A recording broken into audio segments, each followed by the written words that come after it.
매일 하나님 만나 말씀에 만나 공급받는 매일 만나 시간에 오신 성도 여러분, 하나님 말씀으로 인도함 받는 하루가 되길 축복합니다.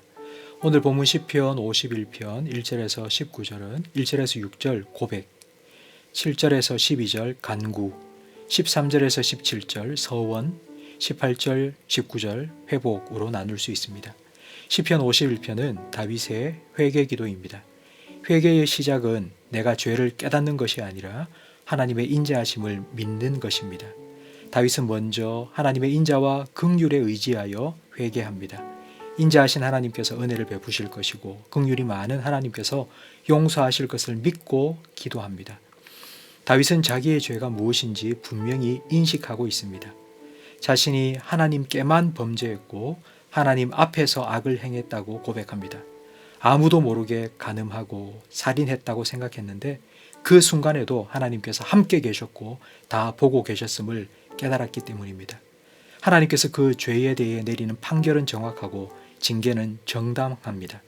다윗이 자기는 죄악 중에 출생했고 어머니가 죄 중에서 자기를 잉태했다고 말하는 것은 핑계를 대며 책임을 회피하려는 것이 아닙니다. 자신이 태어나는 순간부터 뼛속까지 죄인이라는 것을 고백한 것입니다. 하나님께서 자기 죄를 깨닫도록 지혜를 주셨기 때문에 하나님 앞에 나아가 진실하게 죄를 고백합니다. 죄를 고백한 후 죄 용서와 새 마음을 달라고 간구합니다. 우슬초로 정결하게 하는 것은 나병이 완치되었을 때 하는 예식입니다. 영혼의 나병인 죄를 깨끗하게 씻어 눈보다 더 희게 해달라고 간구합니다.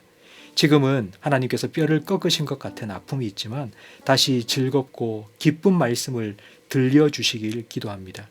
지금은 하나님께서 내 죄를 낱낱이 살피고 계시지만 하나님의 얼굴을 돌려 다시는 내 죄를 주목하지 말아달라고 간구합니다. 그리고 두 번째, 새로운 마음을 달라고 간구합니다. 우리가 다짐하고 결심한다고 새 마음을 가질 수 있는 것이 아닙니다. 하나님께서 우리 안에 새 마음을 창조해 주셔야 합니다. 하나님과 지속적인 관계를 이어갈 수 있도록 성령을 거두지 말라고 간구합니다. 하나님께 자발적으로 나아갈 수 있도록 하나님을 향해 두려움이 아니라 즐거움을 회복시켜 달라고 기도합니다. 이렇게 용서의 은혜를 베풀어 주시면 죄인들에게 하나님의 말씀을 가르치겠다고 서원합니다. 나 같은 죄인도 용서해 주신 하나님의 은혜를 찬송하며 전파하겠다고 다짐합니다. 그리고 하나님이 원하시는 제사를 드리겠다고 다짐합니다. 다윗은 밧세바와 범죄 후 밧세바가 아들을 낳기까지 1년이 넘게 일상적인 생활을 했습니다. 매주 안식일이 되면 성전에 올라가 제사 드렸습니다. 그러나 그 제사들은 형식적인 것이었고 무의미한 것이었습니다.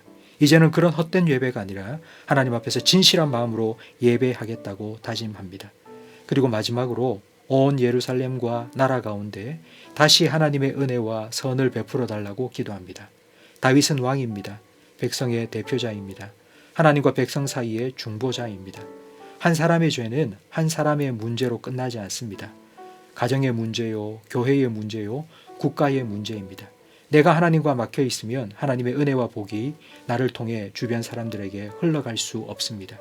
회개로 다시 예배가 회복되고 하나님의 복이 회복되길 간절히 바랍니다. 함께 나눌 기도 제목입니다. 회개가 하나님의 은혜임을 깨닫게 해달라고, 회개로 예배와 기쁨이 회복되게 해달라고 기도하시기 바랍니다.